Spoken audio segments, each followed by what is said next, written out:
नमस्कार।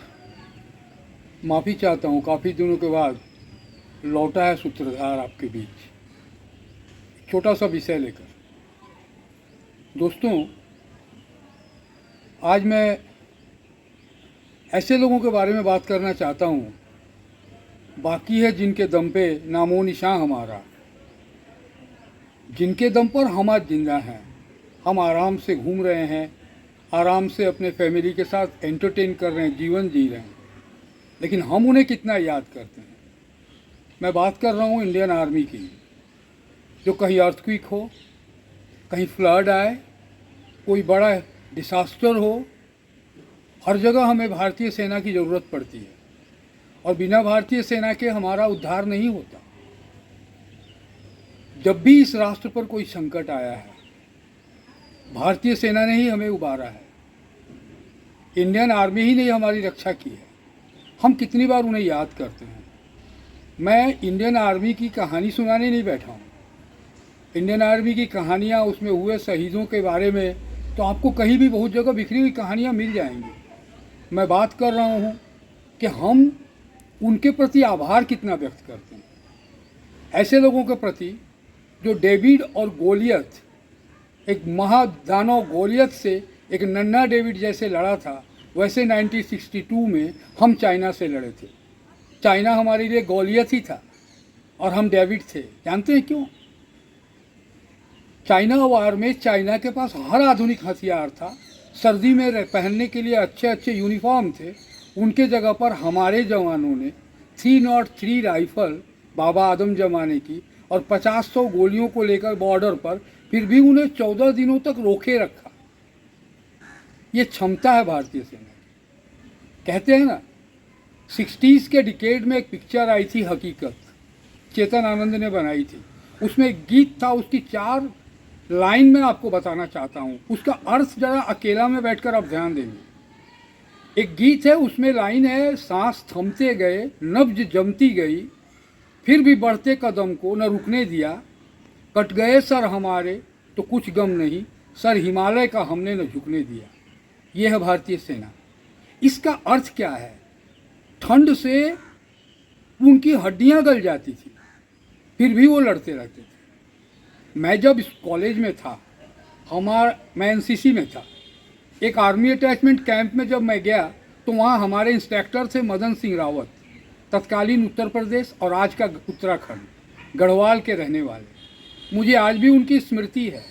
उन्होंने 62 के वार में भी पार्टिसिपेट किया था और 65 के वार में भी पार्टिसिपेट किया था और 71 के वार में भी पार्टिसिपेट किया था। जब उस कैंप में 40-45 दिन में मदन सिंह रावत सर के साथ था तो मैंने उनसे पूछा था कि सर थोड़ी कहानियाँ बताएं ना। तब हमारी कम उम्र थी, मैं सेकेंड ईयर में था। तो मैंने पूछा, सर कुछ कहानियाँ बताइए, कुछ संस्मरण बताइए अपनी लड़ाइयों के। तो उन्होंने कहा कि बेटा, चाइनीज़ वार में हमारे 2 हाथ की उंगलियों के सारे मांस गल गए थे, केवल हड्डियाँ थी, फिर भी हम ट्रिगर दबाते थे और बोल्ट करते थे। और 71 के वार में, वो छोटे कद के थे मदन सिंह रावत, कहते हैं कि 71 के वार में एक पठान, पाकिस्तान आर्मी का एक लंबे कद का पठान ने मुझे अकेला पाकर उठाकर पटका और मेरे सीने पर बैठ गया। हथियार उसके पास भी नहीं था, मेरे पास भी नहीं था, और मेरा गला दबाना शुरू किया। मैं तो समझा कि मैं गया। तब तक एक टैंक का गोला आया और उस पठान का सर उड़ गया। अनफॉर्चुनेट बोलिए या फॉर्चुनेट, मैं जिंदा वापस आ गया तुम्हें कहानी सुनाने के लिए। तो मदन सिंह रावत सर की सुनी हुई कहानियाँ आज भी मेरे दिल में आती है। तो मैं सोचता हूँ कि कैसी परिस्थिति में हमारी सेना लड़ती थी उस जमाने में। आज तो थोड़ा मॉडर्नाइजेशन भी हो रहा। और दोस्तों, इसके साथ एक बात और, आज हिंदुस्तान में सोशल मीडिया पर, टेलीविजन्स के प्राइम टाइम पर, या आप नुक्कड़ पर अड्डा मारे हों दोस्तों के साथ या चाय दुकान पर बैठे हों, सबसे चर्चित सब्जेक्ट क्या है? पॉलिटिक्स या क्राइम। और बहुत थोड़ा जगह मिलता है तो खेल। हम क्रिकेट की बात करते हैं, छोटे छोटे बच्चों को लेकर क्रिकेट मैदान, माने करोड़ों बच्चे क्रिकेट किट लेकर मैदान की तरफ जाते हैं। हम गर्व करते हैं कि मेरा बेटा क्रिकेट खेलता है। अरे यार, हम कभी सौरभ कालिया को याद क्यों नहीं करते? कैप्टन सौरभ कालिया, जो 23 साल के उम्र में कारगिल में खुद को कुर्बान कर दिया वॉर प्रिजनर बनकर।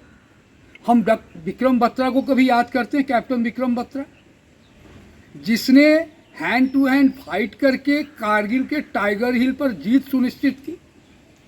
बेशक उसे परमवीर चक्र मिला, मगर हम कितनी बार याद करते हैं। हमारी सरकार 15 अगस्त और 26 जनवरी के दिन थोड़ा राष्ट्रीय गीत बजाकर आर्मी का पैरेड करके एक औपचारिकता पूरी कर लेती है। मैं चाहता हूँ सोते उठते इन जवानों को हम याद करें। मैं चाहता हूँ कि हमारे आज अपने बच्चों से पूछिए, कंपनी क्वार्टर मास्टर हवलदार अब्दुल हमीद जो 1965 के वार में अपने को खपा गया था, कितने बच्चों को उसका नाम याद है? कितने बच्चों को उसका नाम याद है? आप पूछिए। महेंद्र सिंह धोनी का नाम हर बच्चा जानता है, सचिन तेंदुलकर को हर बच्चा याद करता है, मगर एक फैन है अब्दुल हमीद का। कहते हैं कि वर्ल्ड में आज तक कोई नहीं हुआ है जो टैंक खाली हाथों से टैंक तोड़ा हो। द किलर ऑफ टैंक कहते हैं अब्दुल हमीद को। 8 पैटेंट टैंक तोड़ा था उसने, 9वां तोड़ते समय वो शहीद हो गया। उत्तर प्रदेश के एक छोटे से गांव का इंसान 36 ईयर्स की एज में अपनी जान गंवा गया। निर्मलजीत सिंह सेखों का नाम सुना है आपने? इंडियन एयरफोर्स में 18th स्क्वाड्रन का फ्लाइंग ऑफिसर था। उसके स्क्वाड्रन को द फ्लाइंग बुलेट कहते थे। निर्मलजीत सिंह सेखों ने छोटे से नेट विमान के बल पर पाकिस्तान के 2 या 3 साइबरजेट विमान, जो उस समय का सबसे मॉडर्न था, उसे आग का गोला बना डाला था।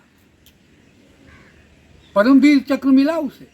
आज हमारे देश में मुलायम सिंह यादव के लिए भारत रत्न मांगा जाता। बहुत से लोग ऐसे हैं जो लालू प्रसाद ऐसा कन्विक्टेड लोग के लिए भी भारत रत्न मांगते हैं, मगर एक बार भी हमारे दिमाग में आता है कि ऐसा कोई अवार्ड आर्मी में क्यों न दिया जाए जो परमवीर चक्र से भी ऊपर हो। इंडियन आर्मी का इतिहास बहुत बड़ा है। First world war, second world war में जब हम अंग्रेज़ों के गुलाम थे, तब भी हमारी गोरखा रेजिमेंट ने विक्टोरिया क्रॉस पाया था सेकेंड वर्ल्ड वार में जाकर।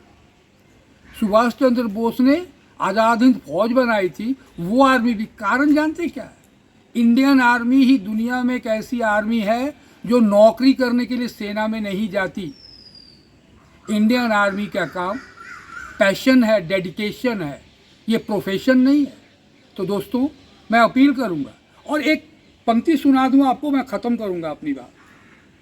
जब हम छोटे थे तो हिंदी में एक माखनलाल चतुर्वेदी की कविता आती थी, पुष्प की अभिलाषा। इस देश की मिट्टी में जो फूल है ना, वो क्या चाहता है?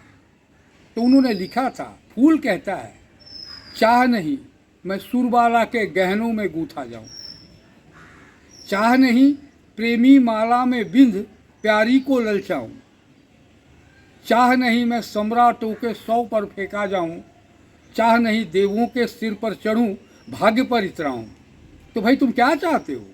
तो कहता है, मुझे तोड़ लेना बनमाली, ए माली मुझे तोड़ लेना और उस पथ पर देना तुम फेंक, मुझे उस रास्ते पर फेंक देना, मातृभूमि पर शीश नवाने जिस पथ जाते वीर अनेक।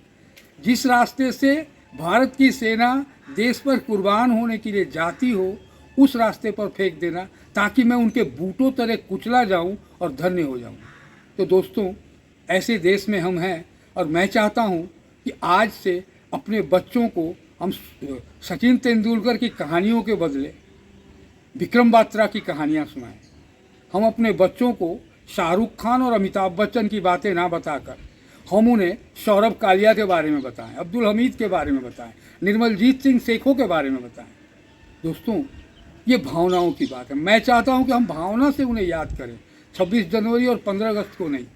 विदा लेता हूं, फिर लौटूंगा क्योंकि शुक्रवार बैक हो गया है। फिर आऊँगा किसी विषय के साथ। नमस्कार, धन्यवाद।